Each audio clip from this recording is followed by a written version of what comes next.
and then keep going. Our window is open all the way until 9 a.m. today. Now, once we pass through T-minus 40 seconds, a number of events will occur in rapid succession. The ground spin and ignition systems will come up to flight pressure, and the ship will go to internal power. Now, after that, the quick disconnect arm lockout is removed in preparation for retraction shortly after T0. Gas lines connected to the booster and ship are vented down, and once we pass T-minus 40 seconds, we still have the ability to recycle the count under certain conditions back to T-minus 40 seconds and hold there to assess what happened and if we can proceed again to T0.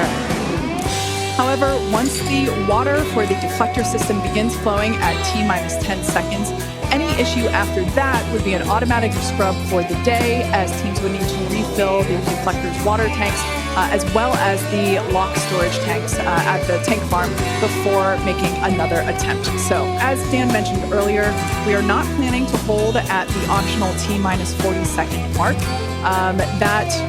That moment basically is what would allow teams to wait for final checkouts or assess prop levels or avionics, vehicle pressurization, the range, the weather. Weather is 95% go, as you can see from these incredible drone views that we have and pad cams. It is a beautiful day.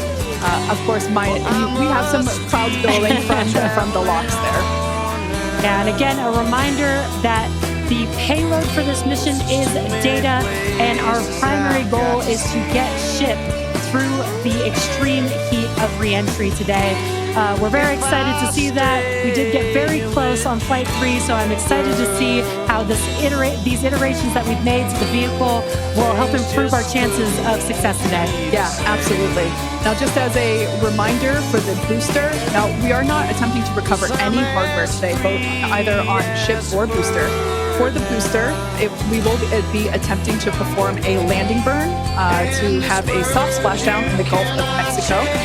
We made some improvements from our Flight 3 learnings, so hopefully that will work and we'll see a successful soft splashdown.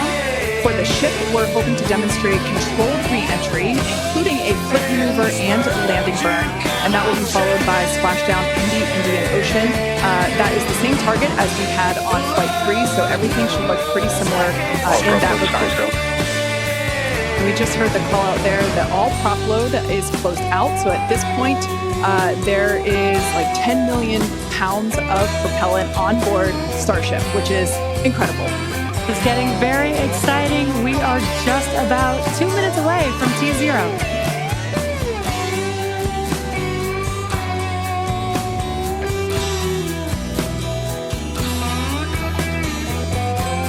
And as Jesse just said, we are under 2 minutes away. So prop load is complete. All the filtering lines into ship and booster have closed. Right now we're doing the pushback, so clearing out all those ground lines of propellant, and that'll be completed over the next couple of seconds. We're coming up on that T-minus 40 mark, yet not planning to hold. If we do, or if we get a hold after we pass it, we can snap back to that T-minus 40, and then we can stay there for about 30 minutes or so if any other issues crop up. Once we pass T-minus 40, a lot of things happen, both on the vehicle and the ground. It's running a lot of its own self-checkouts, venting different tanks and pressure lines throughout the vehicle. We essentially built that 40 seconds. That's about how much time it takes for the vehicle to take all of those actions, which is why we hold there. When all of that happens automated, we do a final checkout of the TVC, thrust vector control, how we're going to steer. And then we see liftoff. So we're under a minute away.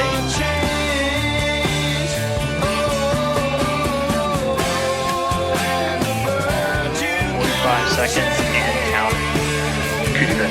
All right, now as we close in, we are past the 40-second mark. So let's listen in.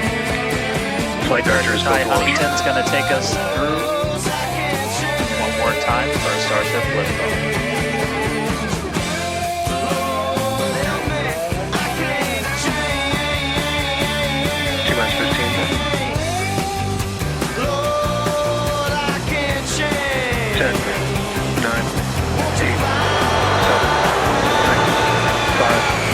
Four, three,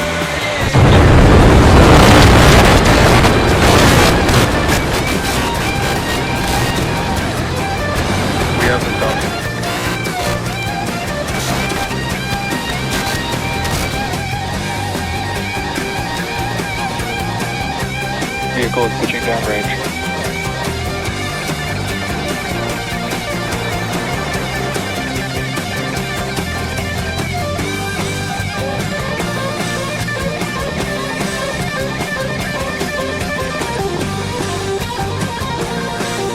All right, 30 seconds into flight. The rumbles are still building here in the Raptor's nest. We're seeing 32 out of 33 engines lit on the Super Heavy right now. Coming up shortly is going to be max Q at maximum aerodynamic pressure as we go uphill on the vehicle.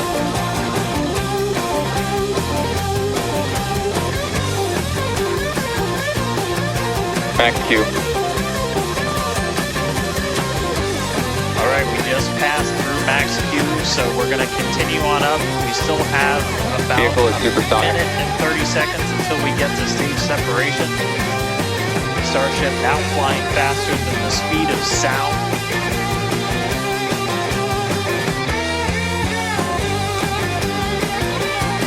All right, so you got a couple of views. You got the ground trackers and your top camera there. You're looking down the top of the booster in the bottom left, and then a camera in the top flap of the ship looking back in the bottom right. So getting a couple of different looks as Starship heads uphill. Once we get the hot staging, a lot of things happen all at once simultaneously.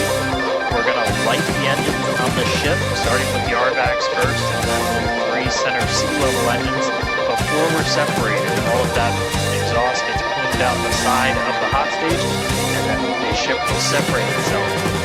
All but the 3 center engines of the booster are going to shut down, so the booster never stops its thrust while we go through this hot stage maneuver. After that, the booster is going to do its flip and start heading back. The ship will be on its own power on its way to space, so that should be coming up in just about 30 seconds from now. As of right now, still looking like 32 out of 33 Raptors lit on the booster. And we'll start to see those stagger down. They're going to turn off in banks, so you'll see the lights on the bottom left screen of the engines that are active start to turn off in different groups. You'll see those 3 center ones lit. Booster, hello. Ship ignition. Stage separation confirmed. Acquisition Houston.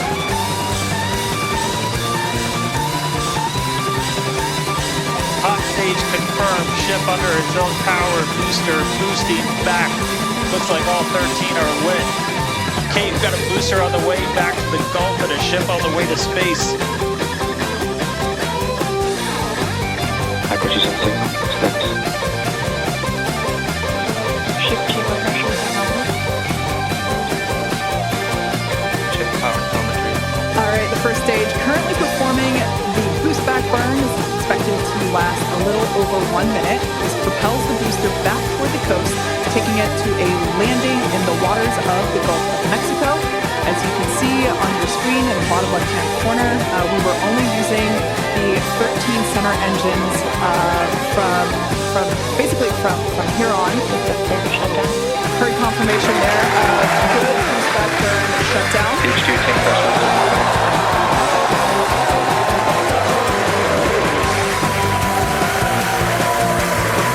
Lots of excitement. So right here, this is our view of the jettisoned hot stage. As we mentioned, this is a temporary fix to help reduce the weight of the booster, the Super Heavy booster. Future iterations will have a lighter weight integrated hot stage structure that won't need to be jettisoned. Now, after we jettison that hot stage, the booster will begin to attempt its water landing in the Gulf. In the meantime, the ship will coast for about 40 minutes or so up to an altitude of 214 kilometers. And after its coast phase, it will attempt a controlled re-entry, including a flip maneuver and a landing burn, just before splashing down in the Indian Ocean. But as a reminder, we are not Starship attempting... trajectory nominal.